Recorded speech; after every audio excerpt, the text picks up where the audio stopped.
I love how he carries his family along, how Fatima manages the oil sector, and I'm sure his other kids agree with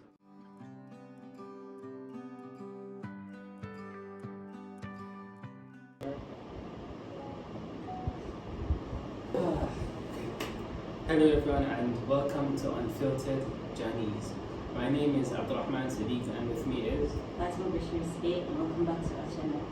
Today on our episode, we'd like to tell you what we are about. We'd like to answer some questions from the audience and also explain deeply what UFJ and why we have UFJ. First question we got is, how did you guys meet? We are forced. I met her by force. I woke up one day and I was told I have a cousin named Fatima, and unfortunately we're connected by blood. Fortunately, Yes. you are fortunate to have me. If she says. Yes. And then the next question is, who is more responsible between the two of you? Of course, I am more responsible. You can clearly tell. Okay, I read in one of the books, never argue with a woman. Oh wow! Yes, Oh wow! yes. No problem. How did Unfiltered Journey start? Okay, Unfiltered Journey started on a road trip that I was on. We were on our way to Bauchi. I think there was a loss, and then me, my grandma, my uncles, and aunties, we were in the car, and I was watching an interview by Langote. And I was after watching 3 interviews, I just kept on looking for videos of how they started. There was a video I watched by Stephen Imloko when he interviewed this Igbo guy, and I loved how authentic the guy was. He was being unfiltered. So honestly, that was the moment I realized that we don't have enough videos. We haven't captured a lot of their stories, and there are a lot of people out there who haven't been able to share their story. So I just thought of it, and then why not just hear everyone out? Because my grandma had a story to tell, my auntie has a story to tell, my uncles, cousins, everyone. I know a lot of people that if their story were captured, oh please, they would motivate and help everyone around them. So this is my reason. But please, let's listen to what she has to say. Let's hear what she has spoken. That was very well said. Very inspiring. And yes, it's true what he said. It's actually true. I messaged him at that time because he sent me a picture of his photo shoot for his Langote Journeys, and I thought he was having an interview. So I was excited and I was asking Abdurrahman, is that an interview? And then the idea came up together, the interview, and then all the things he said together. And I also had an idea to start interviews, and Abdurrahman begged me and chased me, and he disturbed me every single minute of my life to make sure we did this together. So yes, that's why I'm in this video right now. I was forced, I was begged. In fact, if I don't make this video today, I'm not going to be able to sleep and he's going to be mad at me. That's why I have to make sure I stop whatever I'm doing right now to make this video. Dear Unfiltered audience, please. I think we need to have a competition for this. Like, who believes what she said? Look at my face. Do I look like I could do anything like that? What do you? Let me give a shout out to Valtro.ng. Just ask him what Abdurrahman did to me that particular day. Okay. He will give you the real answers. Sending my brother. Yes. My brother. Okay. Anywho, the next question is, what's the biggest business mistake you've made?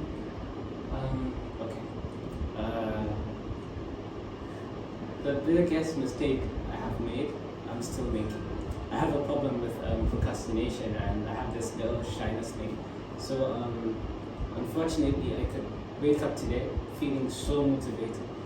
The next week, I'll just be on the bed. I'll just be kind of tired, or I don't have the zeal to go market anymore, or like I could just see customers passing and I just feel I can't do this. Then one day I just feel that's the biggest problem. That's what I'm still suffering from, procrastination. That's true. I couldn't believe you procrastinate. He looks very confident, and I couldn't believe you were shy. Like, you were not even in my top 3 people that were shy at Ramadan. So, but we'll work on that. I think the biggest mistake I've made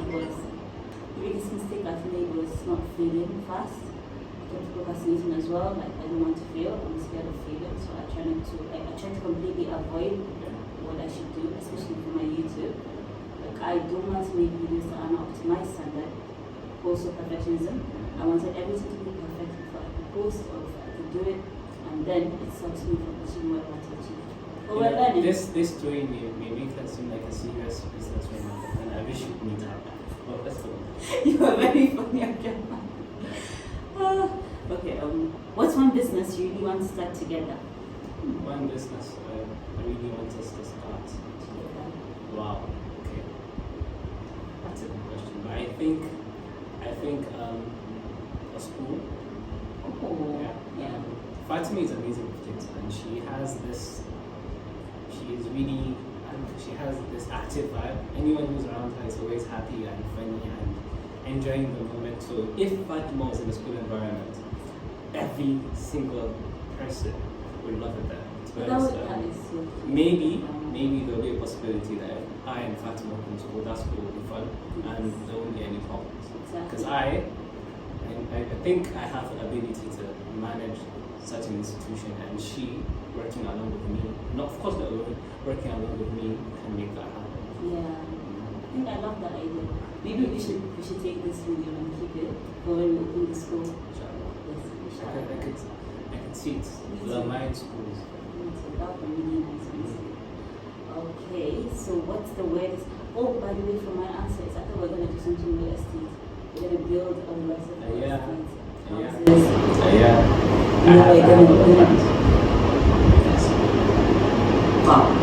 1-0. Okay, who is more dramatic? I know you guys are going to say I'm more dramatic, but I promise you, I'm dramatic.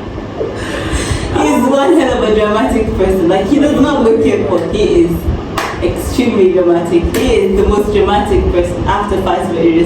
He's next on my list. But what do you have to say? I don't have any. I just know that is one of the biggest lies. Abdurrahman is so dramatic. And maybe okay. What motivates you to keep going? What motivates me? To be honest, the fact that I wish to see myself big, I wish to have this legacy kind of thing. My biggest mentor, well, the person I want to be my mentor, the business person I see, who I wish to become, Langote. I love how he carries his family along, how Fatima manages the oil sector, and I'm sure his other kids are doing something, the family is doing something, so I want that too. I want to have this. I want to be the person on top, and then I like to carry everyone along. I like it to become a legacy kind of thing, and we go that way. Yeah. My biggest motivation is money, but okay. This is wrong. It's just the money that allows that what keeps me going. Okay. Yeah. Okay, how do you handle failure? How do I handle failure? Okay, there was this time. When I started my job, do you remember the time? I had my second customer offer. Ordered 2 jalabiyas for his first son and the last one. Yeah. We got the measurements. The tailor came for, measured everything perfectly. Both of them died out. Bringing the goods, he brought it. Wallahi tallahi, if the oldest child was like me, wallahi, he couldn't fit a guy this tall. Like, the hands were a 6-year-old. He was like, imagine wearing a long sleeve shirt, but then it being a singlet, and then that was what it became. Because it was so tight, it couldn't even fit the guy. And then, okay, don't even make me start talking about the last kid. The last child, Fatima, wallahi, he was this big. Yes, like Fatima, wallahi, he couldn't fit a baby. Like, even if a baby wear it would stay, it won't even pass the legs. And when he brought it, he was so proud. I was smiling with the guy. We shook hands. I collected and I kept it. And then when I trusted the guy so much. I gave the customer the clothing to me. I didn't open the store. Call the guy just called me and I was like, I don't know what is it. Let's move on. I don't want to start crying. I remember Abdurrahman was so heartbroken. He wanted to stop the whole business. He called me and he said he's never doing that better again. Yeah, but look at us now. Look at the outfit he's wearing. I love the detail. Like, Like if you're a man and you have this right now, then you're amazing. Any other jalabia you have is just basic. Shout out to my tailors. My tailors are amazing. Shout out to the Al-Qaeda team. Wallahi, I love you guys. And the Lamine team too, because I smell good and their perfumes are good. Yes, he does smell amazing. Thank you.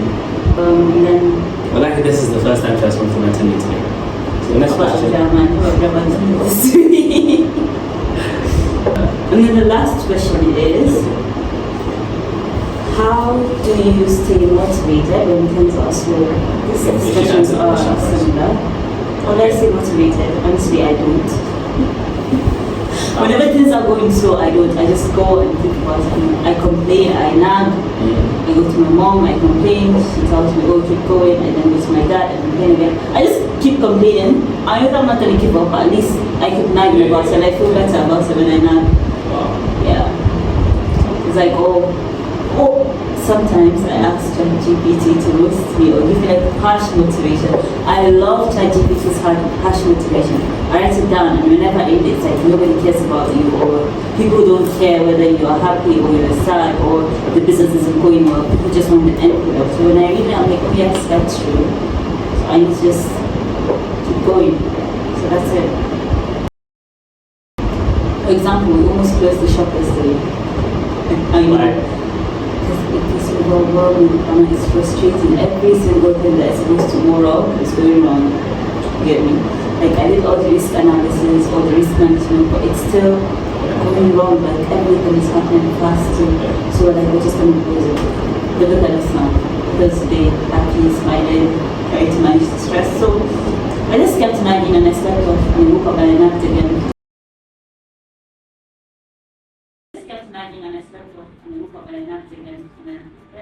But then they still open today, and that's what matters. Just keep on going. Whatever happens, just make sure that you wake up the next day. Yeah. And keep going.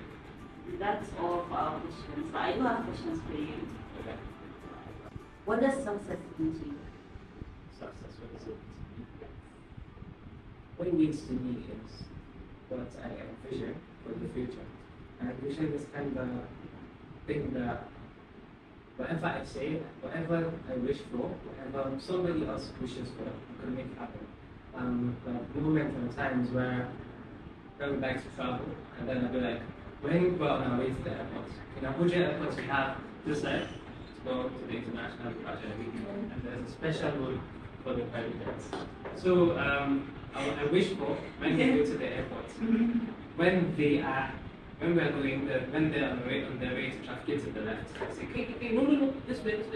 And they'll be surprised at why, and I just tell them, no, there's a jet waiting for us inside. So that is the kind of thing I envision. I just envision we have this abundance of peace. You know, we can just wake up not worrying about anything. Because one of the biggest problems everyone suffers from now, especially in the north in Nigeria, is we monetize everything. Like before we think about peace, we think about how much it's going to be costing us. So I want to take that mentality of everyone I know and myself as well.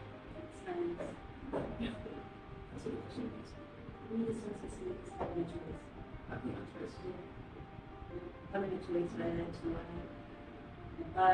to just whatever it is, you have the choice to make. You don't have to worry about any financial decision or any difficulty as well. Being happy all the time. Which means whenever you have a choice, you can decide whether to travel today and come back the same day, or you decide to stay for a year at home. You just have the choice. If you have 1 million in your account today, you want to make it 10 million in your account today, what's the first move you make? First move I make.